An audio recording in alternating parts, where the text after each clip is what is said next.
Inside the Magic, covering Walt Disney World, Disneyland, Universal Studios, and more. I'm going to call to the stage the director of The Lion King, Mr. Jon Favreau. Next we have Donald Glover, our Simba. And then Chiwetel Ejiofor. Miss Alfre Woodard. Seth Rogen. McCrary. Shahadi Wright Joseph. Dr. John Connie. Hans Zimmer. Again, let's welcome back to the stage Le Bohème. He was the soloist in the opening and provided a lot of musicality for this version. Also, Keegan-Michael Key, Florence, Simba, and Eric Andre.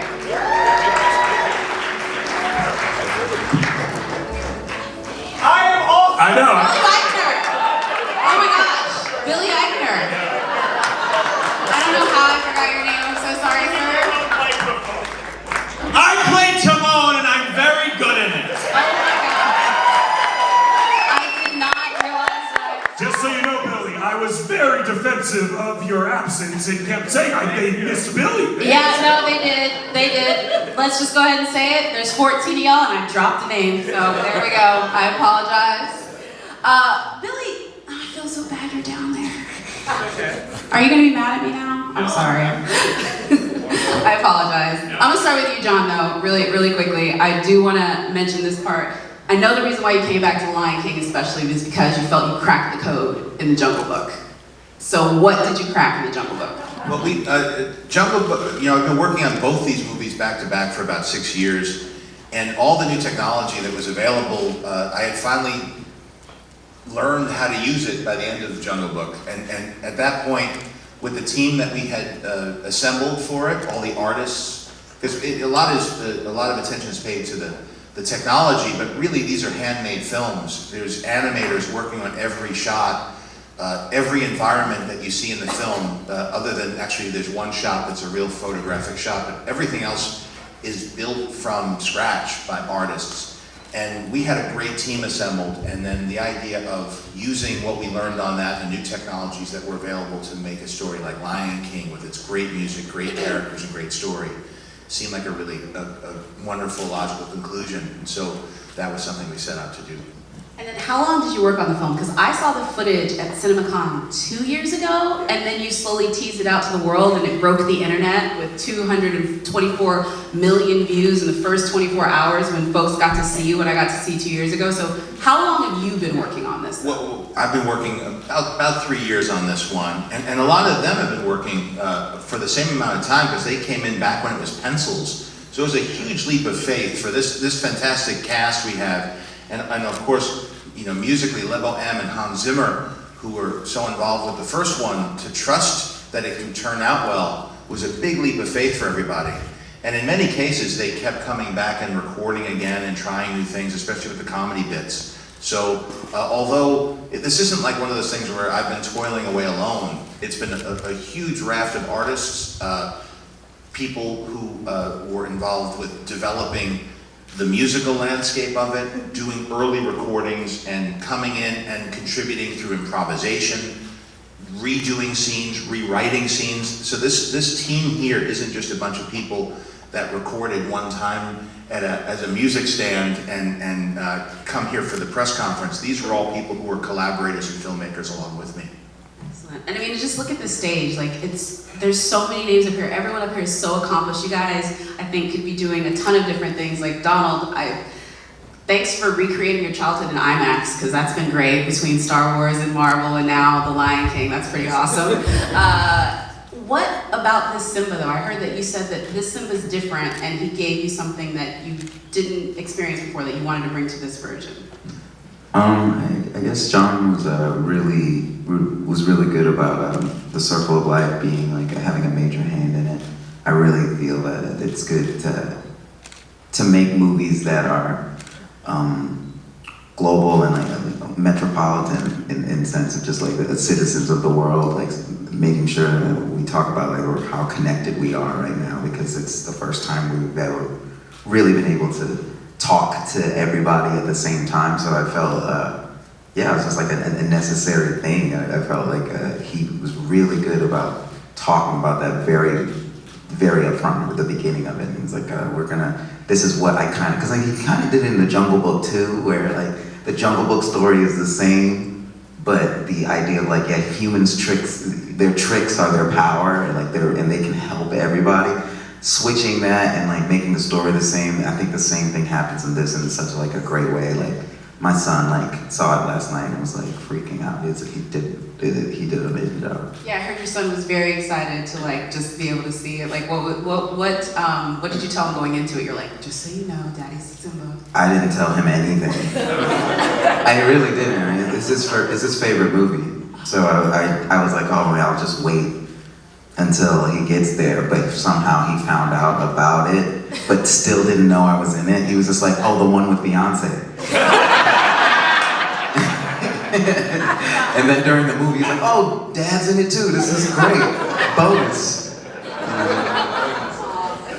Even your son, you're upstaged by Beyonce, that's fitting, yeah. Fair. Chiwetel, this Scar is way more similar, I think, to the stage version of Scar, and I think that's kind of amazing because we get to see more of why Scar is Scar. And I just want to know, like, was that what drove you to him? The fact that you get to show, he's not just a villain. Like, I felt a little sympathy for Scar for a minute. Oh, good. Weird, but good. I mean, for a minute. I didn't love him.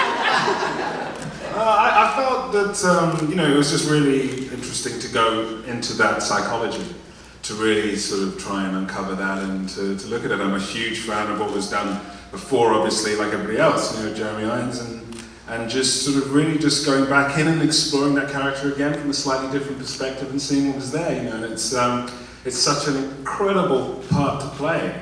And so complex and all of that, and having empathy, not sympathy, but empathizing with the character and trying to understand them and trying to get underneath that, and such a rich villainous character to play. So a wonderful experience for me.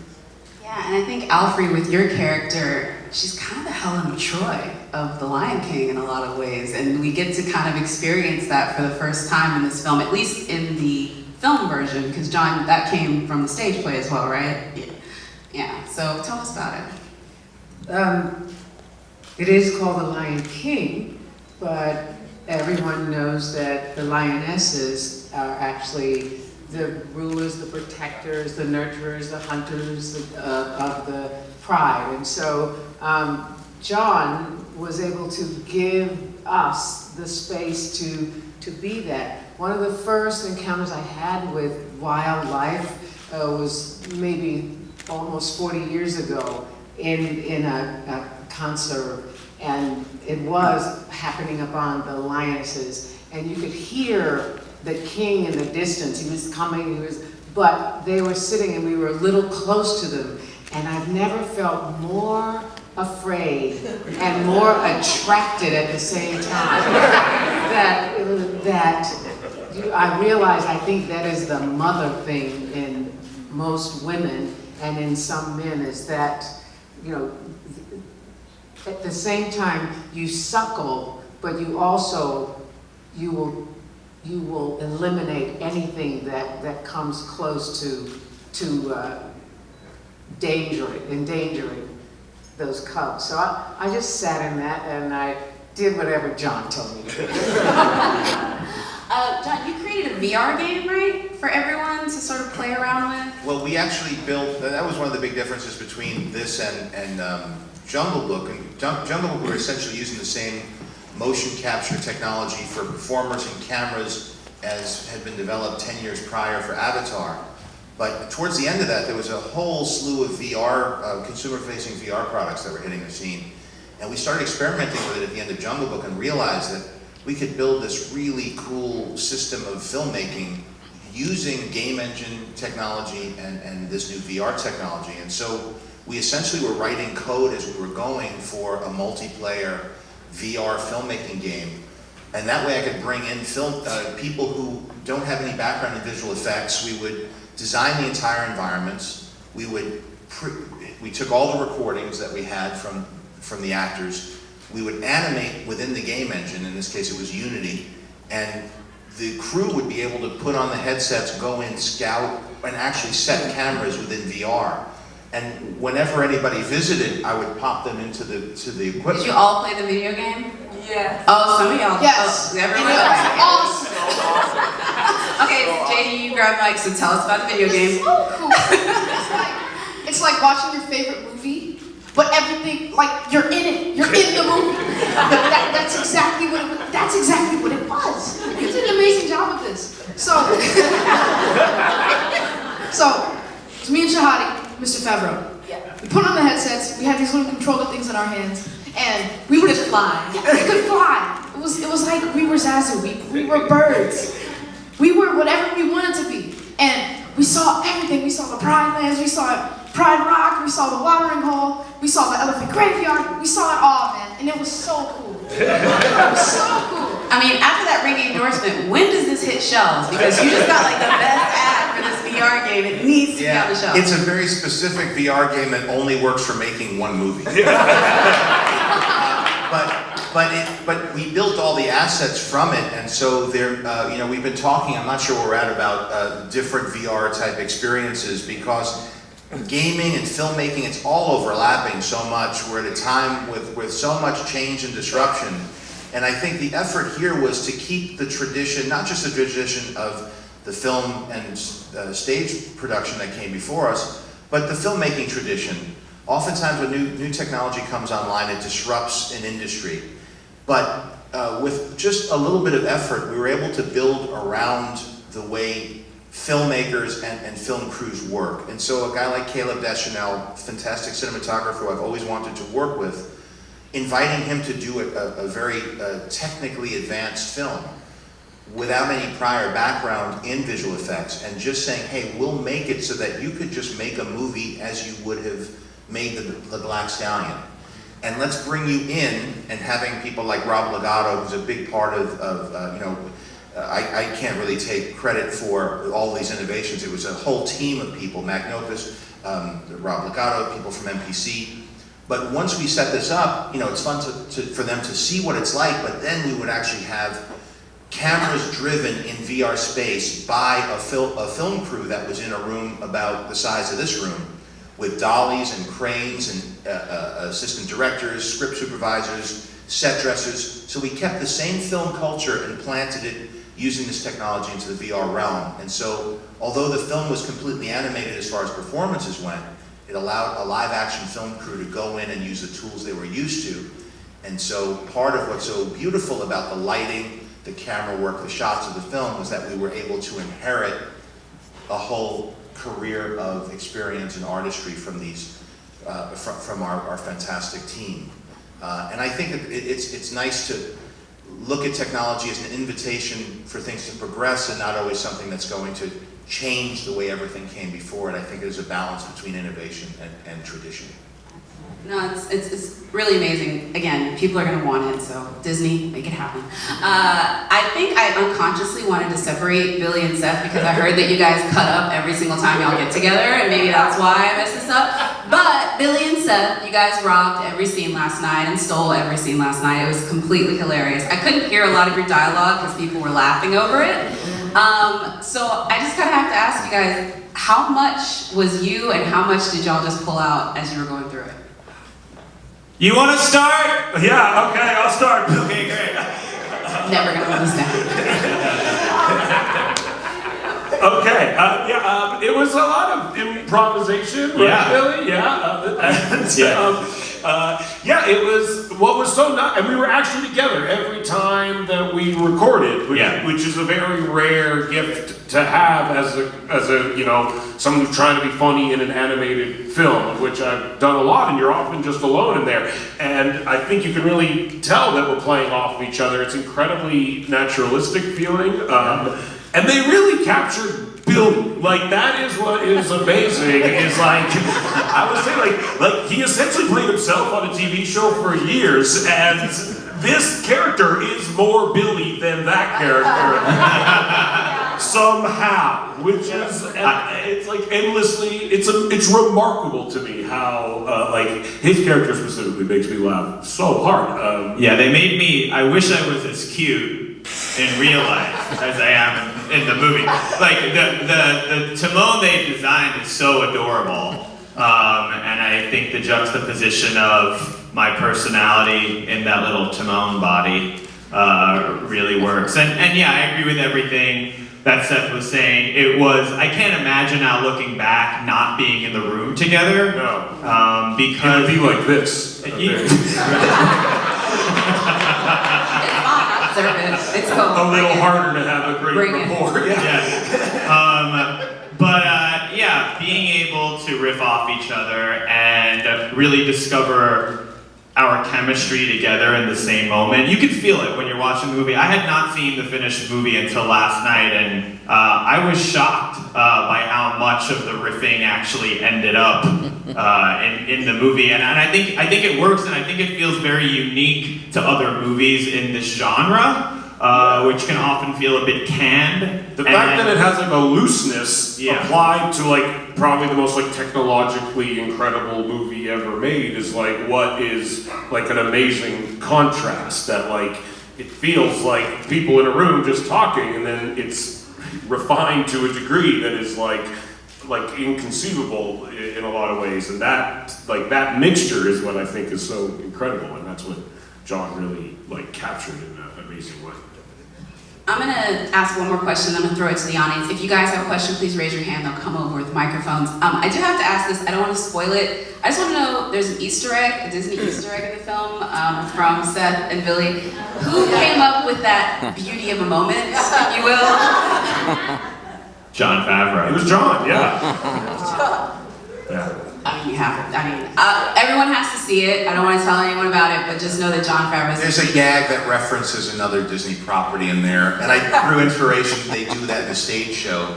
They threw in a joke about Frozen in there that must have happened after Frozen came on Broadway, and so we kind of doffed the cap to another live-action adaptation of a Disney animated classic in the film. It was absolutely amazing. Okay, so I'm gonna go ahead and throw it to the audience, and the first one I see right here in the blue. Yes, sir. Yes, sir. Chiwetel, everybody, it's just an astounding film. Congratulations. But Chiwetel, it seemed like you had a really heavy lifting to do since Irons was so memorable and fantastic. Can you talk about making Scar your own and the song that you did and the emaciated look that they came up with for him?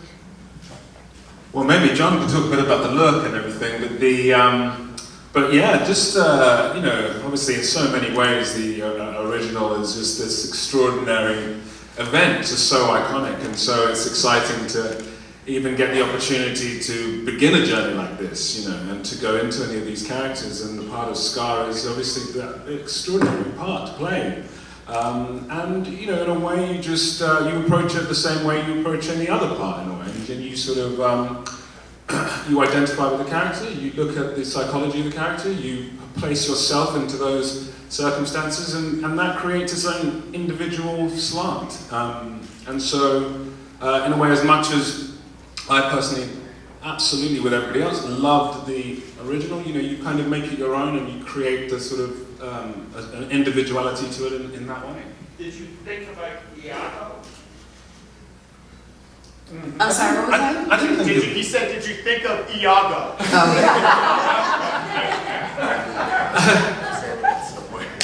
No, I didn't think of Iago actually. I don't know if I thought of any of the Shakespearean characters kind of directly. I mean, obviously it's an amalgam of so many, and in some ways the pieces, So, but maybe you're making me think now. I mean, maybe I didn't specifically think about Iago because Iago is so much more connected in a way to the corruption of love very specifically, whereas Scar is so much more invested in power, which is totally different. That's amazing. One of the things I noticed watching it last night was the authenticity of it, from everything from Dr. Connie, when Rafiki speaking Kosa, like that was just such an amazing touch, I think. And when I look on the stage, we have Black people from across the diaspora. We have Black British, and Florence is from Germany. What do you think really resonates about adding that authenticity to the African part? I want Dr. Connie View to talk about that, because I know this was a very personal journey for you to do this film. Thank you. Well, I first thought when Jon said about to play Rafiki, and I thought to myself, it happens in Africa. It's somewhere along the track of the millions, moving from Kenya to Serengeti to Kruger National Park to Sotongwa and down in the KZN. Therefore, it is an African story. And he was generous enough to allow me to be an African primate called Rafiki. And the wonderful thing about it is that we're almost the same age, we're both over 75. So we both lived, we both walked through that forest, we both created those footpaths and intertwined where the little rabbits and the animals go through. And we've seen life, we've experienced life. But watching it last night, I kept praying, please God, not another scar in Africa. We've gone through terrible time. Let other people have scar. Not us now, it's enough for us. So that for me was the kind of resonance and relevance in everything I do. I always try to find myself within what I do. And I felt last night like a kid for a very long time ago, you know, to sit there, just be taken by the story and look at these animals. And I'm very grateful to you, Jon. It doesn't look like me. But he is like me, which is fantastic.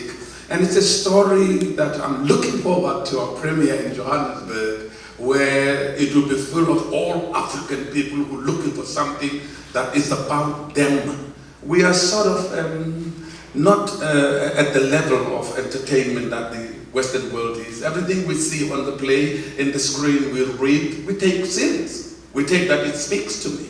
And so wonderful to see how the Johannesburg South African audience would say, what does it say to me?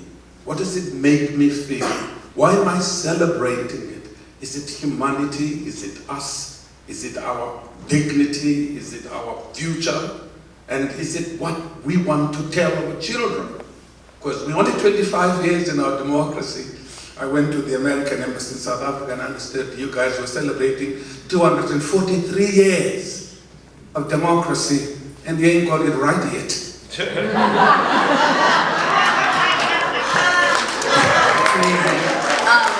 Real quick on the authenticity, because we only have a few minutes left. Le Bohème, the song, I cannot talk enough about it. 4 of you guys returned, yourself and Ms. Johnson. So talk about coming back to it and re-recording it and just getting back into the moment that you had in 1994 with Hans and with everyone else. Coming back to the Lion King. Yeah. It's very hard for me to say I came back. I've never left.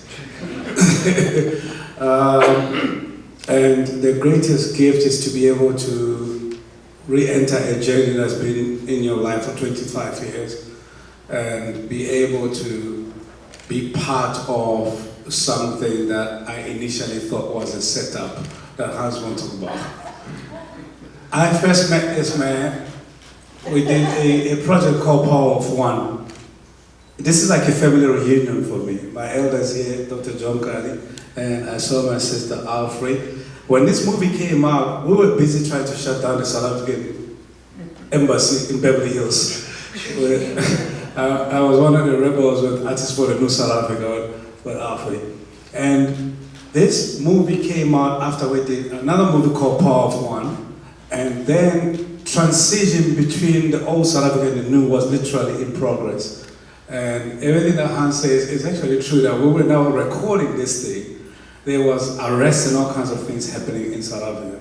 So when Hans and them called me for this, I came in, and this is the first time since I left exile South Africa at age 16. I came in, there's 9 white people, and he's one of them. Because of Power of One and everything else, I thought I was going to be arrested. But it turns out I'm sitting in a room and we talk as we have worked with Hans, and the energy and the brotherhood here is beyond normal. We did this movie Part 1, which then set the tone for how I only just rely, I look at Hans and he tells me a little bit about the movie, and I always bring in a couple of singers, because I know when I get a call, there's something about something that's creative that I'm going to do with Hans, so we have a way of working. Then I see this and little drawings, and I go into it and prepare to leave, and I go back because something is missing. We create because I'm just looking at this. Then I keep seeing this image of Mufasa coming out, and just as I was about to leave, I turned back. I said, let me do one more thing. And I went, nah, and that was it. It was a demo. Then I went to Sarabi to be part of the New Democracy and came back. And we tried a couple of times to redo that. It just never wanted to be redone. What you hear is actually one take. There's been one take, 25 years later. And how blessed can one be that in the movie last night, I'm sitting and watching this thing. That one take we did, because it was so natural, now it's going to outlive the previous 25 years. It's I mean, that's how unbelievable. you create magic, is just one take. Yes, and You're the Jay-Z of African. So it's very hard for me to say I'm returning to the Lion King. I'm just blessed enough to be a part of a huge global family that Hans gave me a chance to be a part of, and then we built something that I've had to live with for the last 23 years on Broadway. And then I came for the first meeting very much intimidated, because now I'm used to white people. It turned out, and I've seen the Soweto riots, and I lived in South Central, so I know all riots, so at that point I'm familiar with that. Then I came, it turns out it's the first director meeting, and I see Jon, and I'm okay. There's Hans, okay, so I normally do this. So I have my own white person. But then I relax, then there's Pharrell, there's everyone, and then when he starts the meeting is what really touched me when Jon said, we are never going to compromise the authenticity of the original work, and that is so true, because not only is the new movie remain true to the original movie, but it's also remained true and respectful to the Broadway production, and I'm truly grateful as a South African and an African and an American, because I grew up here, who are blessed enough to be part of this amazing journey, and I'm still sitting. He's not tired of me. We fight a lot and we love each other too much, but I get to sit like this and say, I'm truly blessed to have a brother who has given me, and now we've gone around the world on the Hans Zimmer tour, and now who else has this type of opportunity to start the next 25 years in advance? That's great. I love that. That's amazing. Thank you so much. You guys are like couple goals. Like Timon and Pumbaa are couple goals. Y'all are couple goals. And I'm gonna say, we're ebony and ivory. Yeah, I'm gonna say to my hyenas down there, you guys are kind of like that couple that needs to break up, but they don't know they need to break up, but everyone around them knows they need we're to in a break up. very toxic relationship that we try to hide from our leader. It's like she's the boss and also our therapist. Yes, So yes. I'm not going to tell her the truth in this session. How did you get that dynamic? Because it is so different from the Timon and Pumbaa relationship. We were pretty drunk the entire time. I mean, Jon got us liquored up. It was pretty. We didn't want to, but. Right, and then all the real, pure animosity came out. No, he's incredibly talented and really, really easy to work off of. And he is a selfless, altruistic talent, which is rare. So I was in good hands. I was in great hands with Jon. So I don't know. It just was a very nurturing environment. It made it very easy because I'm very, very sensitive. So the slightest wind Of any kind of any kind will make me tear up. I think a lot of Jon is a great student, has an encyclopedic knowledge of all different types of comedy, and one of those pieces of knowledge is about comedic duos and the dynamic that exists between them. And I know that when we had a very similar experience to Billy and Seth, where we were allowed to walk around the room. It was as if we were being directed in a scene in the play. And as he said, we were all mic'd, and so everything was captured. And then it was the subsequent rounds that I thought was interesting, right, John? Would get a little more technical when I would be actually by myself. So I think I had 2 with you, and then 2 by myself. And the refinement is also very fun. Because we would sit there and I'd have the headphones on, and I would say to John, I'm like, now are we looking for Fibber McGee and Molly here, or Abbott Costello? What are you looking for? He goes, I'm actually looking for a little bit of Laurel and Hardy with an explosion at the end, but then back it up into a little Apatowian for me. So the sprinkle of Beavis and Butthead. Yeah, but just a soupçon. A soupçon. Just a soupçon. Beavis and I Butthead. mean, you're a chef in everything that you do, right? Like, you really are. I love this. Florence, I have to talk about your character because I lived for her last night. I really, really, really did. I think hers was probably, everything was great, but you were the biggest upgrade in my opinion. I loved what you were able to do with her because she was fierce. Let's talk about the fierceness of you bringing, I don't know, talk about her.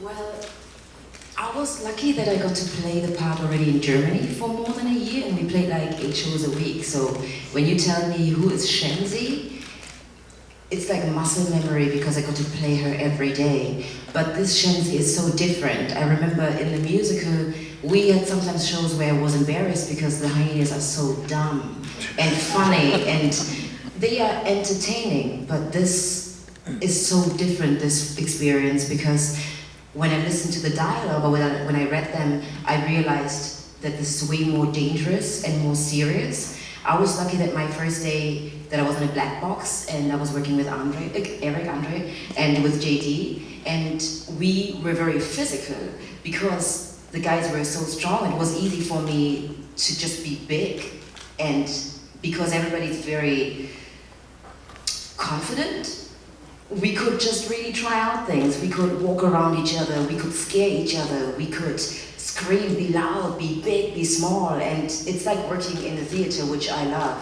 So having that freedom just made me, or I was allowed to do whatever I wanted to, you know. JD, sorry to cut you off, but being in the theater, like she was all, when she was saying the line, she was like, I don't know what she said, but I'm gonna just, whoa! Okay, Florence, you're lovely, but was it a little scary? Just a little bit? For who? Yeah, for you guys. Oh yeah, I'm scared.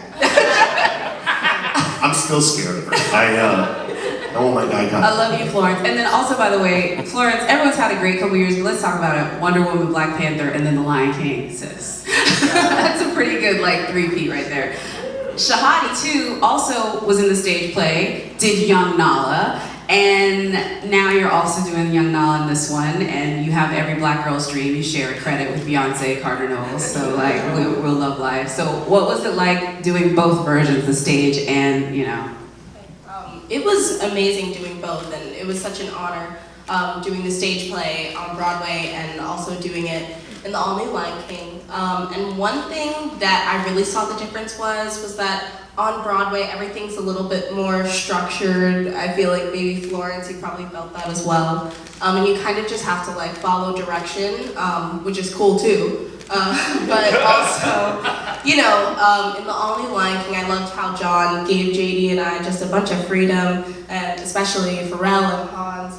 We also had a lot of freedom in the booth. He was like, you can riff or do whatever, you know, just make it fun. And it was awesome, and I wasn't used to that, but it was still amazing, so I love it. And can I say that was the easiest, quickest casting I've ever had? Really? Yeah, Sarah Finn. I was get me a list, you know, because we put lists together. There was one person on the list for Young Nala. And I was like, okay, done, okay, move on. Because remember, all of these performers who sing in the movie sing. Like, they're really good singers who really prepared wait. I got there. Seth had Hans and Pharrell there as his cornermen. And by the way, love your voice in it. It's character. It's beautiful. It's some of my best stuff. I love you. You close the show on "Can You Feel the Love Tonight?" Someone had to. And he will also close this press conference because we are officially out of time. I do apologize that we couldn't get to more audience questions, but I do want to thank oh, wait, go ahead. Go ahead, somebody. I'm saying sing us out, Seth. Give yourself the microphone. 2, 3, 4. Beyonce, ladies and gentlemen. All right, thank you. I want to thank the cast and the filmmakers of The Lion King for spending this time at the press conference, and thank you guys again. Really appreciate it.